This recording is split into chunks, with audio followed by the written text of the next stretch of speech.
Welcome back. Open Mic Fridays with Butter and also with John Vail with Animal Control, Amador County Animal Control, which has one main facility up there near the airport, and they do it all up there. So anybody who has any concerns about rabid foxes or any animals out there or getting vaccinations needs to go up there right away and find out where that facility is. It's a great service and resource to have here in Amador County.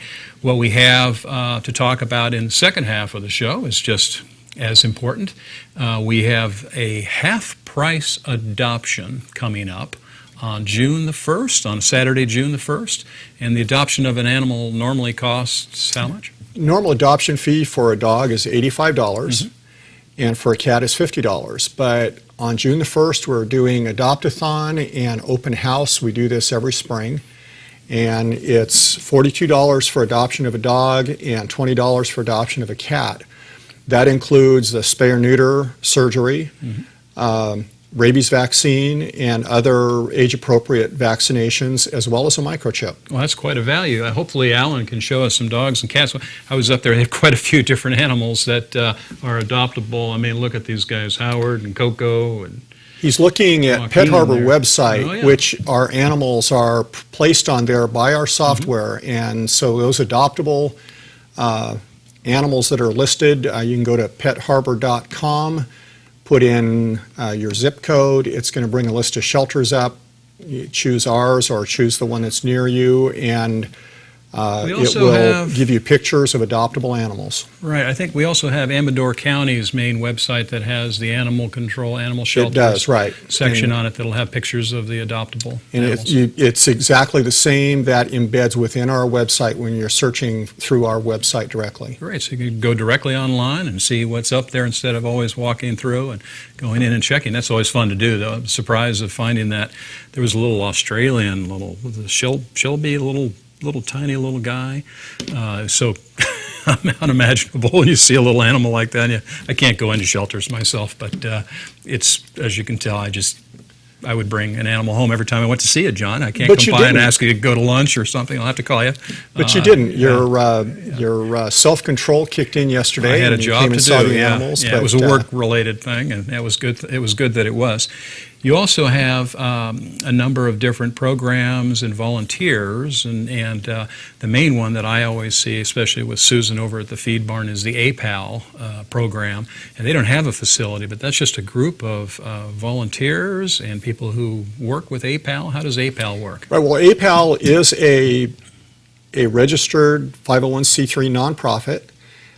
Their focus is mainly in spay and neuter of cats and kittens and controlling their population. They're great partners. When the public brings to us their litter of kittens that their cats had, with APAL's encouragement, we offer them coupons that APAL provides to get a lower cost or free, in some cases, spay surgery for the mother cat. We take the kittens, contact APAL's foster homes, if the kittens are too young to be adoptable at that point, and then they foster those kittens, and we never see them again. We record them through the shelter, we vaccinate them, and then get them into that foster program. After they're spayed or neutered, they go to the feed barn where they're adopted from the adoption cages that they provide there at the feed barn.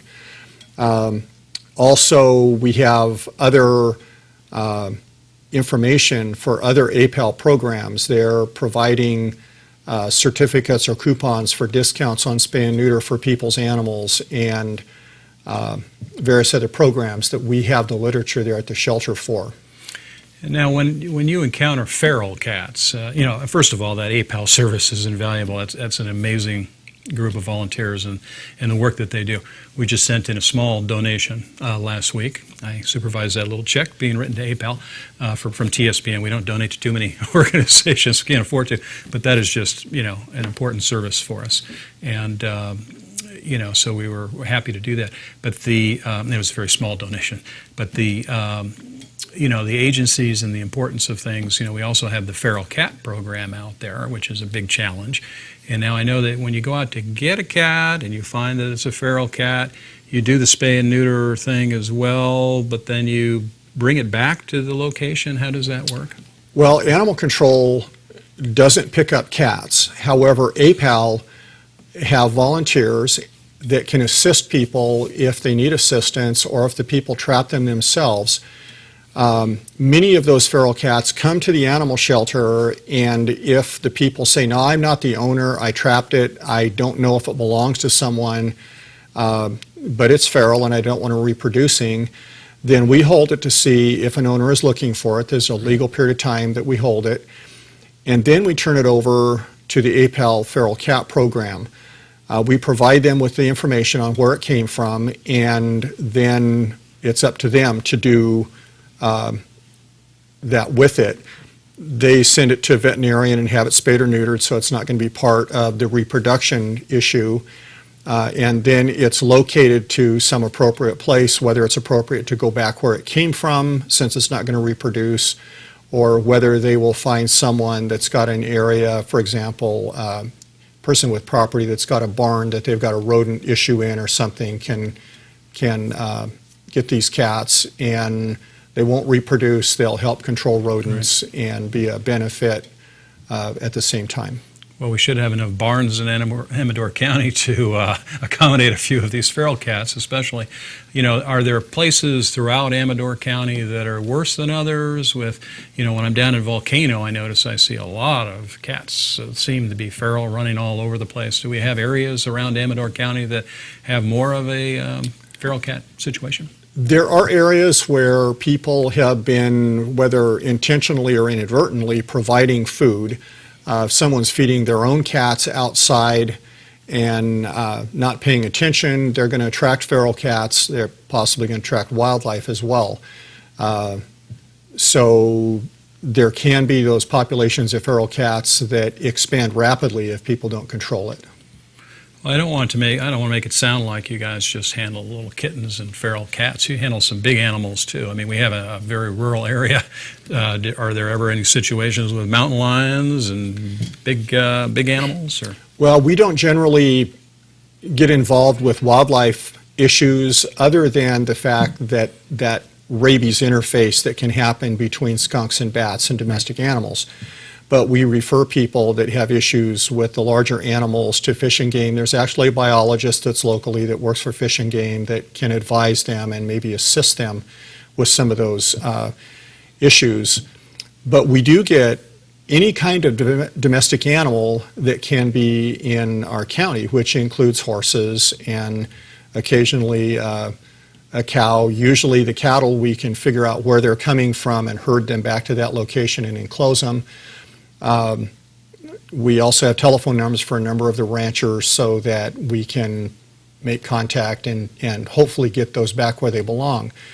But we've had pigs, both potbelly pigs and pork-type pigs, various other kinds of livestock, donkeys and miniature horses and ponies and sheep and goats. A little bit of everything. A little bit of everything. Well, I just wanted to make sure that people realize that you do a little bit of enforcement as well, not just rounding up feral cats, but you have an enforcement responsibility. We do, and especially dogs create nuisances that neighbors don't appreciate, picking up their garbage more than once, and if they're dumping garbage or going in people's yards, things like that, we get those calls.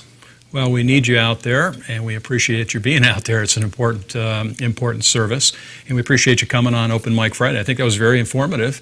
There were a few things, especially the skunk's my favorite animal, and a couple of different items that I was unaware of, and I'm glad you were able to come on here, John, and it was a pleasure having you on Open Mic Friday. Hopefully the butter break wasn't too much for you. You're used to all those wild animals. I'm used to it. Well, thanks again. All right. We want to make sure everybody continues to watch more TSPN TV programming, and thanks for tuning in. You're watching Amador County's #1 news and sports leader, TSPN.